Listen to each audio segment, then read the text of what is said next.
Les saluda por acá la doctora Polisca Raquel de Medina. Un inmenso placer poder estar de nuevo con ustedes en este escenario, en esta aula virtual que nos invita al conocimiento y a la remembranza de aquellos aprendizajes que tenemos por allí guardados y que necesitan ser desempolvados. Para mí un honor poder compartir con ustedes esta vivencia.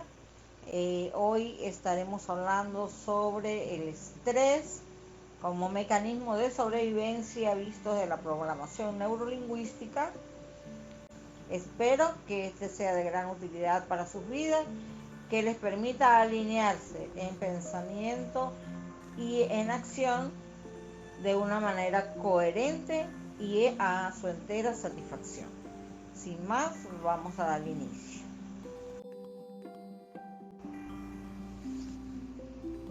Ahora bien, ¿cómo resolver esta situación del estrés? ¿Qué debo hacer? ¿Qué puedo hacer? ¿Qué alternativas tengo para sobrevivir al estrés? Partiendo de que es necesario en nuestras vidas, porque nos van a incentivar, nos van a activar la motivación para realizar algunos eventos.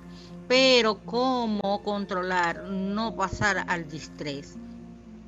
¿Cómo controlar, no llegar a enfermar mi cuerpo por mantenerme en una situación de estrés? Es necesario que revisemos algunas alternativas o algunas opciones que podemos utilizar para evitar que eso llegue a nuestra vida o por lo menos para atenuar su impacto en nuestra biología, en nuestro cuerpo. Veremos a continuación 4 técnicas para controlar el estrés. Entre ellas tenemos la técnica de respiración diafragmática. Esta técnica consiste en, te puedes acostar en la cama, te colocas tus manos, ambas en el plexo o en el pecho. Preferiblemente, a mí me gusta debajo del pecho, donde comienza o donde se encuentra el píloro, el inicio del estómago, pues. Porque allí te colocas tus 2 manos y tomas una respiración y observas cómo tus manos suben en el estómago, cómo van subiendo. Respiras lentamente y luego exhalas con la misma lentitud y te centras en ver cómo tus manos suben o bajan. También lo puedes hacer con algún objeto. Te colocas un objeto, un muñequito, un peluche, algo que tú sientas cómo sube y cómo sube cuando inhalas y cómo baja cuando exhalas. Lo repites en varias oportunidades hasta que sientas que ha bajado tu nivel de estrés. Esta técnica me parece sumamente interesante y sumamente importante, porque la puedes hacer hasta en el vehículo. Si vas en una cola y en un semáforo o en un algo que no te permite circular, tú colocas tus manos en el plexo, en la entrada del estómago, bien, por arriba del ombligo, unos 6 dedos por arriba del ombligo, y unos 2 dedos por debajo de los senos, ¿ok? O de las mamas. Y allí colocas y tú comienzas a respirar y a observar cómo sube y luego observar cómo baja las manos. Eso te va a relajar y te va a evitar someterte a un estrés innecesario. También tenemos una técnica que llaman técnica de respiración. Yo la llamo técnica del 5x4, que consiste en respirar profundamente, contando hasta 5. Inhalas contando hasta 5, sostienes contando hasta 4 y luego exhalas contando hasta 5. Acá en la lámina lo ven por segundos. Pueden contar hasta 10, sostienen en 10 y vuelven a exhalar en 10. me gusta mucho en 5 por 4 por 5 y hacerlo 5 veces y da muy buen resultado, en verdad que se las recomiendo. Las personas que sufren de crisis de pánico es una herramienta bastante útil para el momento en el que están pasando en la crisis. La técnica de fosa nasal alterna consiste en cerrar con el dedo pulgar una de las fosas nasales. Por ejemplo, coloco mi pulgar en mi fosa nasal derecha, inhalo, sostengo y exhalo, suelto el pulgar y paso a hacerlo con mi pulgar izquierdo en mi nasal izquierda. Vuelvo a inhalar, sostengo y exhalo. Suelto nuevamente mi pulgar izquierdo y regreso al derecho y así de manera alternativa hasta que sienta que me he calmado. También tenemos la técnica de respiración Reiki. Esta la conocemos porque la utilizan mucho para guachafitear. Cuando la gente dice, sí, ponte en sistema OM, y colocan los deditos así, el índice con el pulgar.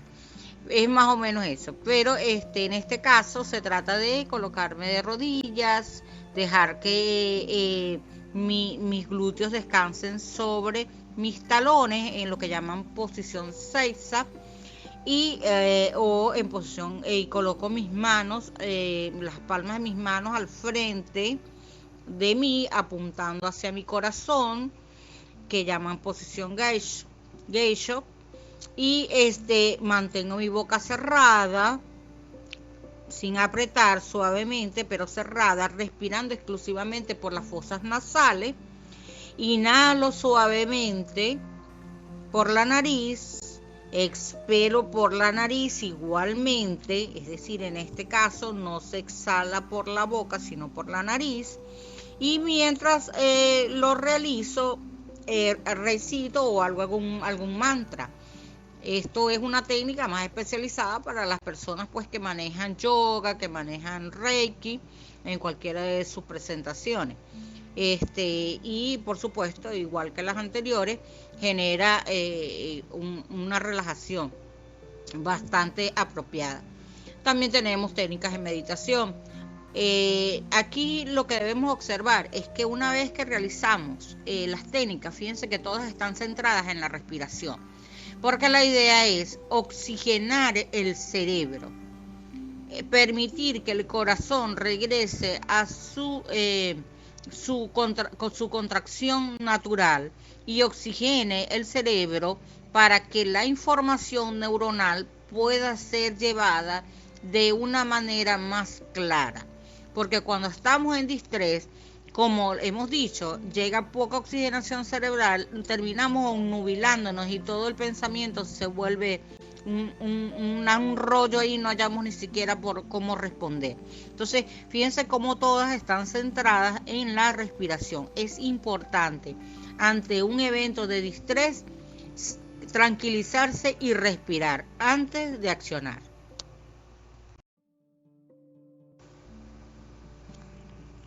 Algunas actividades que podemos realizar también para manejar el estrés es deporte, practicar algún deporte, caminar, bailar. El baile es espectacular, las bailoterapias son extraordinarias para manejar el estrés. Escuchar música, pero por favor vamos a ser selectivos de la música que vamos a escuchar para relajarnos, porque imagínense, o sea, si usted va a escuchar una música que no le gusta, y que lo va a estresar, pues no tiene sentido que la escuche. Tampoco vamos a decir que tiene que escuchar exclusivamente una música de meditación. En cuanto a la parte de la música, simplemente tiene que escuchar una música que a usted le sea agradable. Nosotros a veces vemos a los chicos, a los jóvenes que escuchan esas cosas de ahora, que no tienen ni siquiera para la vista mía ni para mi oído tienen importancia, tiene relevancia, y sin embargo a ellos les gustan esos gritos y esas cosas que dicen y se relajan, y uno pareciera que no, o sea, uno los mira y dice, ¿cómo ese muchacho puede estar estudiando con eso a todo volumen? Porque en su contexto eso representa una imagen, ¿ok? Una imagen en su cerebro que le permite decodificarla con satisfacción, porque acuérdense que el contexto va a ser importante. Entonces eso de la música que nos habían dicho que necesariamente teníamos que escuchar a Mozart, que tenemos que escuchar a Beethoven, no, cada quien utiliza la música que más acorde le sea. Lo que sí recomiendo normalmente en la parte terapéutica es que una persona que esté deprimida por el estrés, pues no vaya a ponerse a estar escuchando música cortavena, porque imagínense ustedes, ¿no? El cerebro puede decodificar mal, entonces eso sí sería como que de vigilancia. Pero por el resto, música que le sea agradable a su cuerpo y que le alegre la vida. El nadar es también un ejercicio excelente, saltar la cuerda y en sí todo lo que implique movimiento corporal, porque el cerebro, cuando nosotros estamos en movimiento, tiende a estar preocupado por manejar bien la motricidad gruesa y la motricidad fina, es decir, nuestros movimientos. Y entonces los pensamientos no se fijan, sino que van y vienen, porque evidentemente estoy atenta al movimiento corporal. Entonces, una práctica importantísima en el momento de estar pasando por un estrés es el movimiento. Y además de eso, también es una característica de alguna persona que se encuentre en un estado de distrés. A veces están esperando en un lugar, en la cola del banco, por decir, y usted ve que la persona camina de un lado, camina del otro, se vuelve a regresar, vuelve a ir. Está simplemente generando, tal vez de una manera consciente o de una manera inconsciente, un mecanismo de defensa para sobrevivir a un distrés. Otra herramienta con la que contamos son las afirmaciones de enfrentamiento. Es decir, que debemos identificar y vigilar las autoafirmaciones negativas.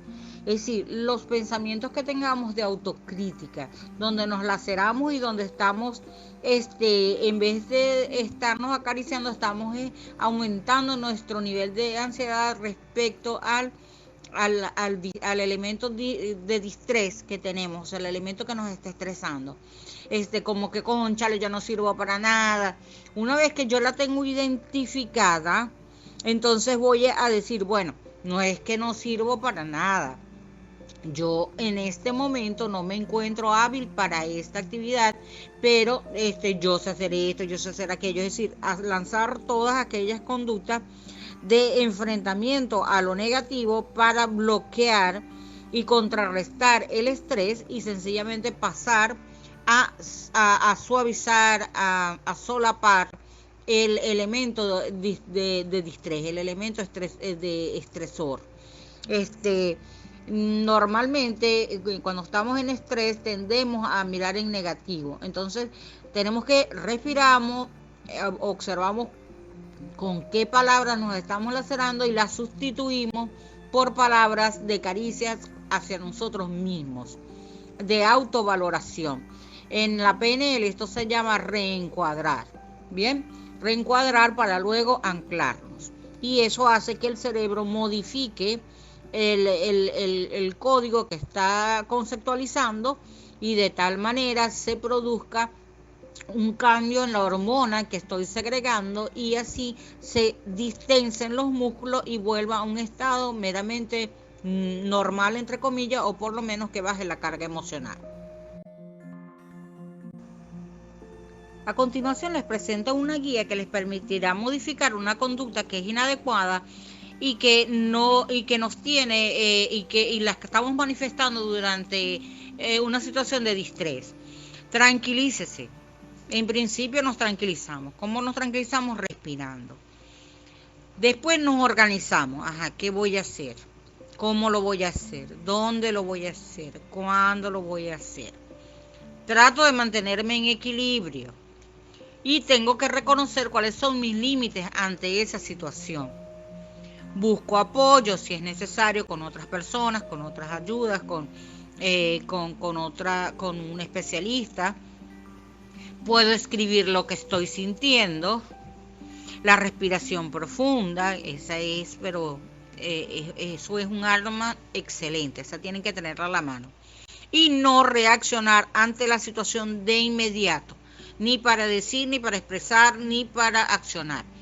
Hay que calmarse primero. Ejemplo, nos anuncian de un hecho fortuito familiar. Dios no lo quiera, fallece un familiar muy allegado a nosotros. En principio nos impactamos. Entonces, ¿qué debemos hacer? Primero tranquilizar, porque lo primero que vamos a hacer es llorar. ¿Ok? Lloramos, nos tranquilizamos y luego nos organizamos. Bueno, ¿qué tengo que hacer? Tengo que ir a la clínica, tengo que ir a esto, tengo que hacer esto, tengo que... Todas las gestiones que tengo que hacer al respecto. Mantener el equilibrio mientras voy a ejecutar cada una de esas cosas, o sea, no querer hacerlas todas a la vez ni desesperarme, sino voy una a una, paso a paso. Tengo que reconocer mis limitaciones. Bueno, si no tengo dinero para hacer un destape, tengo que buscar alternativas más económicas para el entierro, qué sé yo. Busco apoyo. Llamo al comodín del amigo. Mira, necesito aquí que me ayudes, estoy en esta situación, puedes llevarme, puedes traerme si es que no tengo vehículo. Es decir, vuelvo a respirar profundo. Si no controlo, puedo buscar un cuaderno y empezar a anotar. Bueno, voy a caminar por aquí, voy a ir a hacer esto, voy a llamar a fulano, voy a hacer esto. O sea, escribirlo. Mantener siempre presente que debo estar respirando para no colapsar mi cerebro por falta de oxígeno. Y no debo salir corriendo como una loca por ahí a resolver. Tengo que centrarme, tranquilizarme y ver cómo voy a hacer las cosas, cómo las voy a decir para poder accionar. Esto es válido también para cuando tenemos discusiones acaloradas con una persona, para no estar esgrimiendo palabras que después no vamos a poder recoger y que ya han producido un daño en la otra persona. Entonces es mejor calmarse, respirar para luego accionar.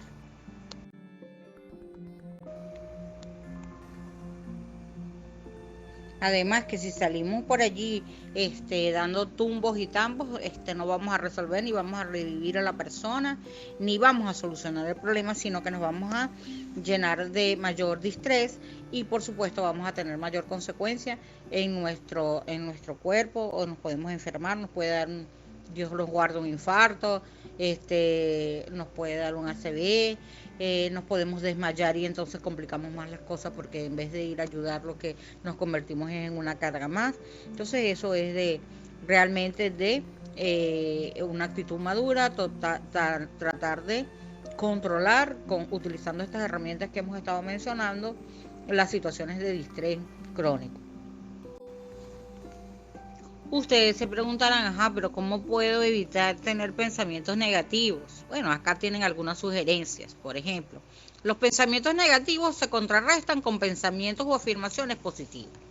Es decir, ¿para qué voy a decir, no, es que yo no puedo hacer esto porque yo no sirvo? Yo tengo que decir, en este momento no me siento capaz para hacerlo, pero más adelante puede ser que sí lo haga. Y ser como que sutil con uno mismo. La actitud con la que nosotros enfrentamos las situaciones también va a ser muy importante, y eso tiene que ver con aquello que hablábamos de las personalidades de tipo A o tipo B. Normalmente las personas tipo B, que toman las cosas con un poco más de calma, con un poco más de asertividad, tienden a manejar el estrés de una manera más positiva. Mientras que aquellas personas que viven aceleradas, que se les las ideas se le chocan en el cerebro porque quieren hacer todo a la vez, les cuesta mucho manejar el estrés. Entonces tenemos que tener actitudes complacientes con nosotros ante una realidad o ante un hecho que está ocurriendo y que yo estoy visualizando y sintiendo como real en mí. Debo hacer una interpretación más positiva, con una actitud más proactiva, y no dejar que la emocionalidad me lleve a ver en blanco y negro, como digo yo. Tenemos que abrir el arco iris de posibilidades cuando estemos en esas situaciones. Lo otro es, por ejemplo, a tomar decisiones incorrectas. a salir corriendo como los locos, prender un carro, no porque me tengo que ir para el hospital. Señores, ya el que se iba a morir se murió. Ahí no podemos hacer nada, tenemos que tranquilizarnos. Nada de estar saliendo a buscar carro para salir corriendo, porque usted puede tener un accidente, ocasionarle un accidente a otra persona. Es decir, va a tener unas consecuencias incorrectas por un pensamiento incorrecto. Entonces, por eso es que organizar los pensamientos y organizar las acciones a cumplir en un momento de esa naturaleza, como el ejemplo que estamos trabajando en relación al fallecimiento de una persona muy cercana. Entonces, ya el que se murió, ya lamentablemente lloramos, pero no podemos ejecutar acciones que contrarresten los movimientos musculares hacia actos indebidos o actos que puedan ocasionar problemas mayores. Mire, acá les presentamos 10 alimentos que sirven para el estrés, ¿ok? Y que también ayudan con la ansiedad. Como el aguacate, las almendras. En las almendras yo diría que todos los frutos secos. Todos los frutos secos son altos en serotonina y por lo tanto la serotonina nos ayuda a controlar la adrenalina. Entonces todos los frutos secos son buenos para este tipo de situación emocional. El ajo, el apio o apio España, el kiwi, los espárragos, la avena. Yo le agrego siempre su tecito de toronjil, que no está de más, un buen tecito de toronjil, no sé cómo se llama en otros países, pero el toronjil es realmente, yo diría, una de las hierbas que produce mayor tranquilidad, mayor serenidad en un momento de distrés fuerte. Por otra parte, la alimentación propia, dejar de comer chatarra, indicarnos más hacia las verduras y menos hacia las carnes, en especial las carnes rojas, porque las carnes rojas requieren de mayor esfuerzo de nuestro aparato digestivo para ser diluidas y procesadas, y eso gasta energías. Entonces, si nosotros estamos en una situación de distrés, sacando fuerzas de donde ya no tenemos para poder darle respuesta a la situación que estamos viviendo, y de repente venimos y nos comemos un churrasco, pues imagínense ustedes que el cuerpo va a necesitar más energía aún para poder diluir ese churrasco en el cuerpo, y lo más probable es que Dios nos guarde, nos dé un paro pancreático o nos dé alguna afección de tipo estomacal, porque entraríamos en un colapso. Entonces la alimentación pasa a ser un elemento fundamental en esta área. Para cerrar, les invito a cambiar para que entonces puedan recordar este encuentro y tener presente que la vida es hoy, que la vida es alegría, que vale la pena estar acá, que estamos por alguna razón en este mundo, y mientras no cumplamos la misión, aquí seguiremos, y debemos hacerlo desde la mejor actitud que tengamos.